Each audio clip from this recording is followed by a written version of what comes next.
আসসালামু আলাইকুম। Dead phone নিয়ে মানুষের অনেক জল্পনা কল্পনা। কিভাবে একটা ডেড ফোন সার্ভিসিং করে এটা নিয়ে অনেকের প্রশ্ন।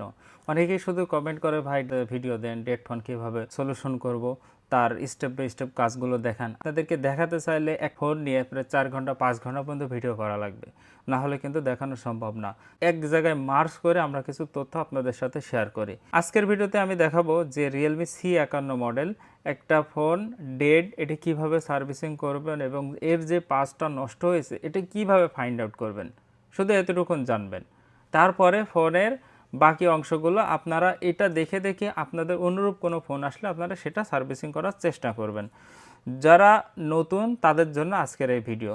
তো শুরু করা যাক। এই ফোনের মডেল হচ্ছে রিয়েলমি C51। এটা যখন আমরা চেক করেছি এটা ফোনে কোনো রকমভাবে অন নেই, এটা হচ্ছে নো সেন্স যে অলরেডি এই ফোনটা সার্ভিসিং করানো হয়েছে এবং কোনো এক টেকনিশিয়ান ভাই এটা ট্রাই করেছে সার্ভিসিং করার, কিন্তু সঠিকভাবে সম্ভব হয়নি। তা আমরা কি করব যে আমরা প্রথমত এটা চেক করব যে এটার প্রাইমারি স্টেপে যে পাওয়ার আইসের আশেপাশে যে ক্যাপাসিটারগুলো আছে এগুলো সঠিকভাবে চেক করব এবং চেক করার পরে এখান থেকে আমরা ফল্ট ফাইন্ডিং শুরু করব।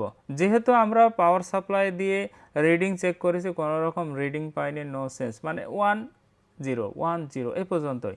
তাহলে এক্ষেত্রে আমরা কি করতে পারি, আমরা আছে যে আগে পরিমাপ করব এটা শর্ট আছে কিনা। যেহেতু শর্ট থাকলেই মূলত 1.8 2.8 যদি শর্ট থাকে তাহলে কোনোভাবে আপনার রিডিং দেখাবে না। তাহলে শুরু করা যাক। আমরা মাল্টিমিটারে বিপ রেঞ্জে নিব এবং সেখান থেকে এটা পরিমাপ করে করে ধাপে ধাপে আমরা পরের স্টেপে যাব। দেখুন বোর্ডের অবস্থা কিন্তু খুবই খারাপ। হ্যাঁ, বোর্ডের পরিবেশ যেটা দেখে মনে হচ্ছে যে এটা কোনোভাবে হিটিং করা হয়েছে। তা কাজ কতটুকু হবে জানি না, তবে আমার যে স্টেপগুলো থাকবে এগুলো সঠিক যেন থাকে আমি সেটাই চেষ্টা করব। এটা হচ্ছে আমরা বিপ মোডে নেব। দেখুন এখানে অলরেডি এখানে একটা ক্যাপাসিটার ভাঙা আছে। এখানে চেক করব যে এই যে যে ভোল্টেজগুলো থাকে এই লাইনগুলো আগে আমাদের চেক দেওয়া লাগবে।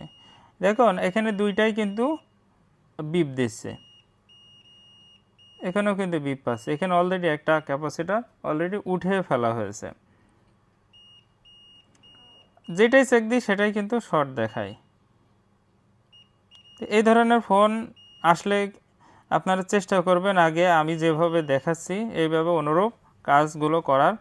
আশা করি আপনাদের কাজগুলো সলভ হবে। যেহেতু আমরা এই পাশে শর্ট পেয়েছি, আমরা এই যে লাইট সেকশন বা গ্রাফিক সেকশনের আশেপাশেগুলো একটু চেক দেব। এখানে কিন্তু কোনো শর্ট এখানে একটা ক্যাপাসিটার শর্ট দেখা যাচ্ছে। এই সেকশনটা শর্ট অলরেডি দেখেছি। এবার আরেকটু দেখব যে নেটওয়ার্ক সেকশন কিন্তু ঠিক আছে। নেটওয়ার্ক সেকশনে যে ভিভ্যাট লাইনে যে লাইনটা থাকে, ক্যাপাসিটারগুলো থাকে, এগুলো কিন্তু শর্ট নাই। তাহলে আমাদের ঠিক অপোজিটে যেতে হবে। অপোজিটে যে চার্জিং আইসি আছে এটার আশেপাশে আমরা একটু চেক দেব।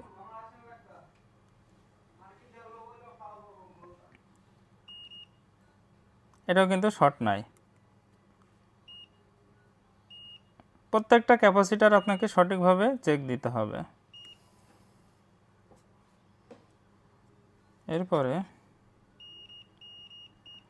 এই যে এখানেও কিন্তু আমরা শর্ট দেখতে পাচ্ছি। এই শর্ট ফাইন্ড আউট করার জন্য আমাদের অনেকের কাছে থার্মাল ক্যামেরা থাকে না। এই জন্য আমরা কি করতে পারি, আমরা হচ্ছে যে স্মোক মানে রজনের যে স্মোক আছে এটা ব্যবহার করব। অনেকে বলে যে ভাই থার্মাল ক্যামেরা দিয়ে আপনি তো দেখাচ্ছেন, আমার তো থার্মাল ক্যামেরা নাই। তা সেক্ষেত্রে সেই ভাই কি করবেন, সেই ভাই যেভাবে পদ্ধতি অ্যাপ্লাই করবেন সেটা আমি এখন দেখাচ্ছি। স্মোকটা নিশ্চয়ই দেখছেন আমি কিভাবে দিয়ে নিলাম। আমরা যে অপশনে শর্ট পাবো সেই অপশনগুলো আমরা চেক দেব। ক্যামেরাটা খুলে নেই, অনেক সময় ক্যামেরা ক্রাশ পড়ে যেতে পারে।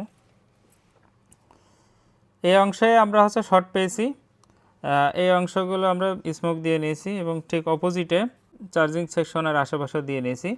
এবার আমরা পাওয়ার সাপ্লাই থেকে ভোল্টেজ ইনজেক্ট করার চেষ্টা করব। তো সেক্ষেত্রে আমরা কত ভোল্টেজ রাখবো, 2 এম্পিয়ার রাখবো এবং 3.8 ভোল্টেজ মাল্টিমিটারে আমরা সেট করে নেব। এখান থেকে আমরা যে ভোল্টেজ দিয়ে দেখব যে আসলে শর্ট কোথায় থাকে।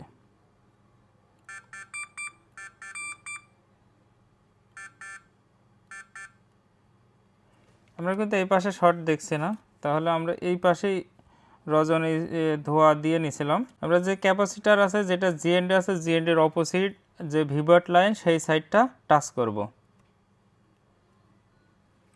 টাচ করার পরে আমরা কিন্তু এখানে কোনো জায়গায় কোনো কিছু দেখছি না, এই পাশেও দেখছি না। তবে এই পাশে আরেকবার একটু টাচ করে দেখি, কোনো পরিবর্তন নাই। সেক্ষেত্রে আমরা কি করতে পারি, আমরা এম্পিয়ার আর ভোল্টেজ দুইটাই পরিবর্তন করব। এম্পিয়ার রাখবো হচ্ছে 5 এবং ভোল্টেজ রাখবো হচ্ছে 4.2 বা 4.4। এবার দেখি কি অবস্থা হয়।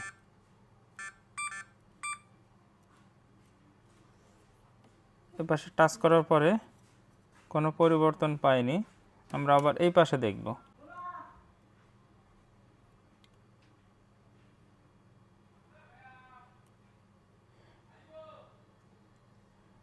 এই যে চার্জিং আইসি যেটা আছে এটাই কিন্তু গরম হচ্ছে।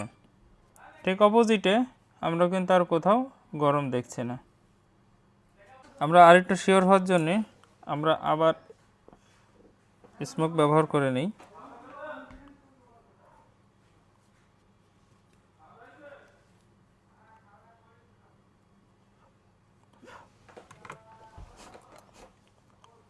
এবার